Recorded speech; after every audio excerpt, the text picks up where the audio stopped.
ಸದಸ್ಯರಾಗಿ ಮತ್ತು ರಾಜ್ಯ ಮಟ್ಟದಲ್ಲಿ ಮಂತ್ರಿಯಾಗಿ ದೇವರಾಜ ಒಂದು ಸಂಪುಟದಲ್ಲಿ ಇಂಡಸ್ಟ್ರಿ ಮಿನಿಸ್ಟರ್ ಆಗಿ ಭಾಳ ವರ್ಷ ರಾಜ್ಯದ ಇಂಡಸ್ಟ್ರಿ ಡೆವಲಪ್ ಆಗಲಿಕ್ಕೆ ಅತ್ಯಂತ ಪ್ರಮುಖರಾಗಿದ್ದರು. ಅದಾದ ನಂತರ ಅವರು ಉಪಮುಖ್ಯಮಂತ್ರಿಗಳಾಗಿದ್ದರು, ಸ್ಪೀಕರ್ ಆಗಿದ್ದರು, ಮುಂದೆ ಪ್ರದೇಶ ಕಾಂಗ್ರೆಸ್ ಸಮಿತಿಯ ಅಧ್ಯಕ್ಷರಾಗಿದ್ದರು. ಅದರ ಹಿನ್ನೆಲೆ ರಾಜ್ಯಪಾಲರಾಗಿದ್ದಂಥವ್ರು ಮಹಾರಾಷ್ಟ್ರದಲ್ಲಿ. ಆದ ನಂತರ ಮುಖ್ಯಮಂತ್ರಿ ಆಗಿದ್ದರು. ಮತ್ತು ಎಲ್ಲ ಹುದ್ದೆಗಳಲ್ಲಿ ಅವರು ಕರ್ನಾಟಕದ ಇತಿಹಾಸದಲ್ಲಿ ನೋಡಿದಾಗ ಅತ್ಯಂತ ಯಶಸ್ವಿಯಾಗಿ ಯಾವುದೇ ಅವರು ಮುಖ್ಯಮಂತ್ರಿ ಆಗಬೇಕಾಗಿರ್ತಕ್ಕಂಥ ಸಂದರ್ಭ ಬಂತು. ವೀರಪ್ಪ ಮೊಯ್ಲಿಯವರಾದ್ರೆ ನಾವೆಲ್ಲ ಅವ್ರ ಜೊತೆಯಲ್ಲಿದ್ದೀವಿ. ಅವ್ರ ಮನೆಯಲ್ಲಿ ಕೆಲವೇ ನಿಮಿಷಗಳಲ್ಲಿ ಅವ್ರದ್ದು ಹೆಸರು ಅನೌನ್ಸ್ ಆಗ್ತಂತ ಮಾಡಿದ್ವಿ. ಅದಕ್ಕೆ ಮೊದಲು ಬೆಳಗ್ಗೆ ಅವರು ಮಹದೇಶ್ವರ ಬೆಟ್ಟಕ್ಕೆ ಸಹಿತ ಹೋಗಿ ಬಂದುಬಿಟ್ರು ರೆಡಿಯಾಗಿ. ಅದರಲ್ಲಿ CLPಗೆ ಹೋಗೋಂಥ ಸಂದರ್ಭದಲ್ಲಿ ವೀರಪ್ಪ ಮೊಯ್ಲಿಯವರ ಹೆಸರು ಬಂತು ಹೈಕಮಾಂಡ್. ಅಂಥ ಸಂದರ್ಭದಲ್ಲಿ ಸಹಿತ ನಾವು ಅವ್ರ ಜೊತೆಯಲ್ಲಿದ್ದ ಸಂದರ್ಭದಲ್ಲಿ. ಓಕೆ, ಈಗ ಒಂದು ಬ್ರೇಕ್ ತಗೋತೀನಿ. ಬ್ರೇಕ್ ಆದ ನಂತರ ಇನ್ನಷ್ಟು ಸುದ್ದಿ.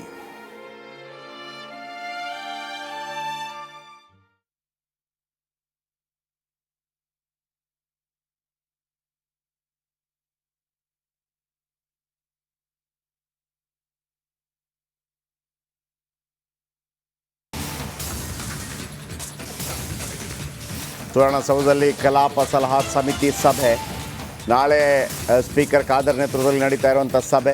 ಏನು ಮಾಡಬೇಕು ಅಂತೇಳಿ ಒಂದು ಪ್ರೋಟೋಕಾಲ್ ಇರುತ್ತೆ, ನಿರ್ಧಾರ ಕೈಗೊಳ್ತಾರೆ. ಸಭೆಯಲ್ಲಿ ಸಿದ್ದರಾಮಯ್ಯ, ಪರಮೇಶ್ವರ್, ಅಶೋಕ್, ಆರಗ ಜ್ಞಾನೇಂದ್ರ ಸೇರಿದಂತೆ ಹಲವರು ಉಪಸ್ಥಿತಿ.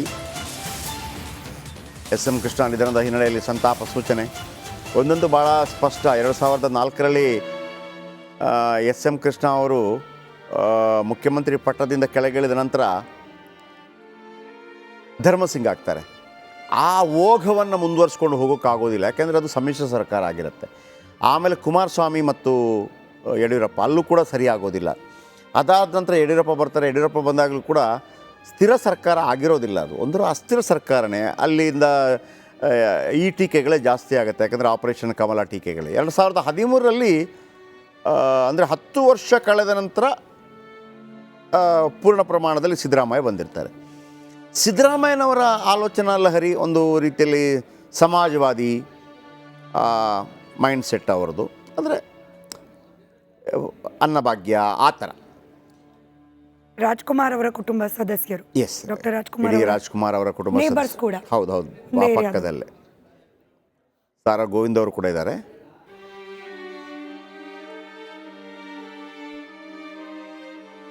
ಈ ನಡುವೆ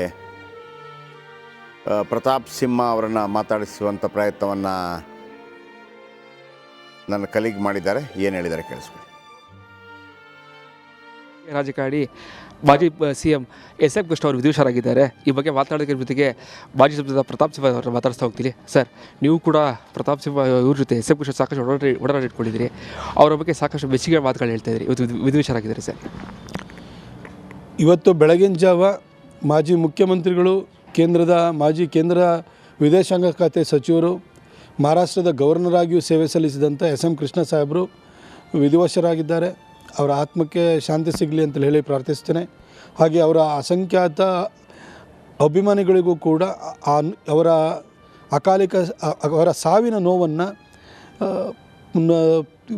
ಸಹಿಸಿಕೊಳ್ಳುವಂತಹ ಶಕ್ತಿಯನ್ನು ಕೊಡಲಿ ಅಂತೇಳಿ ಹೇಳ್ಬಿಟ್ಟು ನಾನು ಪ್ರಾರ್ಥಿಸ್ತೇನೆ. SM ಕೃಷ್ಣ ಸಾಹೇಬ್ರ ಬಗ್ಗೆ ಹೇಳಬೇಕು ಅಂತೇಳಿ ಹೇಳಿದರೆ, ಕರ್ನಾಟಕ ಇದುವರೆಗೂ ಬಹಳಷ್ಟು ಒಳ್ಳೊಳ್ಳೆ ಮುಖ್ಯಮಂತ್ರಿಗಳನ್ನು ಕಂಡಿದೆ. ಆದರೆ IT BT ಈ ಕ್ಷೇತ್ರ ಜಗತ್ತಿನ ಮುಂದೊಂದಿನ ಆಳುವಂತಹ ಒಂದು ಕ್ಷೇತ್ರ ಅಂತೇಳಿ ಹೇಳಿ ಬಹಳ ಬೇಗನೆ ಗುರುತಿಸಿ ಅದಕ್ಕೆ ಪೂರಕವಾಗಿ ಯೋಜನೆಗಳನ್ನು ರೂಪಿಸಿದಂಥವ್ರು. ಈ IT BTಯನ್ನು Tier 2, Tier 3 ಸಿಟೀಸ್ಗೆ ತೆಗೆದುಕೊಂಡು ಹೋಗುವಂತಹ ಒಂದು ಯೋಚನೆಯನ್ನು ಇಟ್ಕೊಂಡು ಕೆಲಸ ಮಾಡಿದಂಥವ್ರು. ಇವತ್ತು ಮೈಸೂರಿನಲ್ಲಿ ಇನ್ಫೋಸಿಸ್ ಇದ್ದರೆ, ಮಂಗಳೂರಲ್ಲಿದ್ದರೆ, ಹುಬ್ಬಳ್ಳಿಯಲ್ಲಿದ್ದರೆ ಅದಕ್ಕೆ ಕಾರಣೀಭೂತರಾಗಿರುವಂಥವ್ರು SM ಕೃಷ್ಣ ಸಾಹೇಬರು. ಅವರು ಮುಖ್ಯಮಂತ್ರಿ ಆಗಿದ್ದಾಗ ಈ ಹಣಕಾಸಿನ ವಿಚಾರದಲ್ಲೂ ಕೂಡ ಒಂದು ಶಿಸ್ತನ್ನು ತರಬೇಕು ಅಂತೇಳಿ ವಿತ್ತೀಯ ಹೊಣೆಗಾರಿಕೆ ಕಾಯ್ದೆ ಅಂತ ತಂದು ಕರ್ನಾಟಕ ಸ್ಟೇಟು ಒಂದು ಸರ್ಪ್ಲಸ್ ಬಜೆಟನ್ನು ಮಂಡಿಸಲಿಕ್ಕೆ ನಾಂದಿ ಹಾಡಿದಂಥವ್ರು ಅವರು.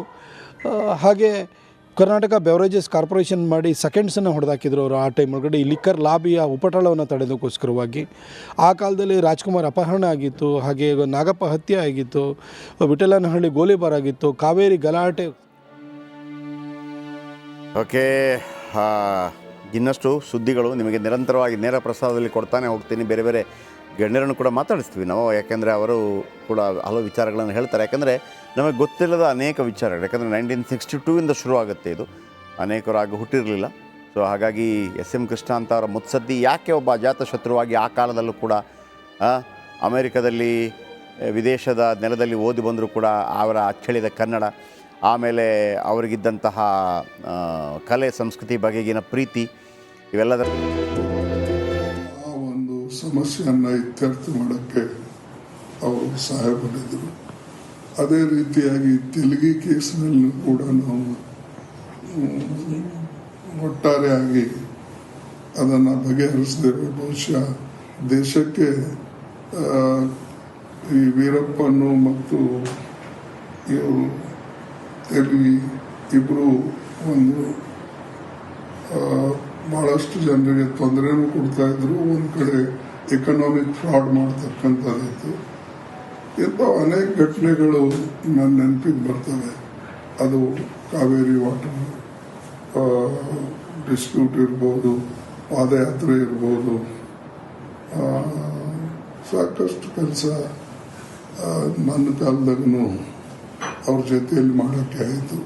ಮತ್ತು ಅವರು, ನಾನು ಈಗಾಗಲೇ ಹೇಳ್ದಂಗೆ, ಯಾರು ಕೆಲಸ ಮಾಡ್ತಾರೋ ಅವರಿಗೆ ಒಂದು ಒಳ್ಳೆ ಪ್ರೋತ್ಸಾಹ ನೀಡಿ ಅವ್ರ ಮೇಲೆ ನಂಬಿಕೆ ಇಟ್ಟು ಕೆಲಸವನ್ನು ಮಾಡಿಕೊಂಡು ಬಂದಿದ್ದಾರೆ. ಅದಕ್ಕೆ ಅವರು ಅಗಲು ಹೋಗಿದ್ದಕ್ಕಾಗಿ ನನಗೆ ಅತಿ ದುಃಖವಾಗಿದೆ. ಮತ್ತು ಒಬ್ಬ ಒಳ್ಳೆಯ ರಾಜಕಾರಣಿ ಮತ್ತು ಯಾವಾಗಲೂ ಡೆವಲಪ್ಮೆಂಟ್ ಮೈಂಡೆಡ್. ಬೆಂಗಳೂರಿನಲ್ಲಿ ಅನೇಕ ಡೆವಲಪ್ಮೆಂಟ್ ಅದು IT, BT ಇರ್ಬೋದು, ಅದನ್ನು ಫ್ಲೈಓವರ್ಸ್ಗಳಿರ್ಬೋದು, ಇಂಥ ಎಲ್ಲ ಕೆಲಸ ಅವರಲ್ಲಿ ಕರ್ನಾಟಕದಲ್ಲಿ ಮಾಡಿದರು.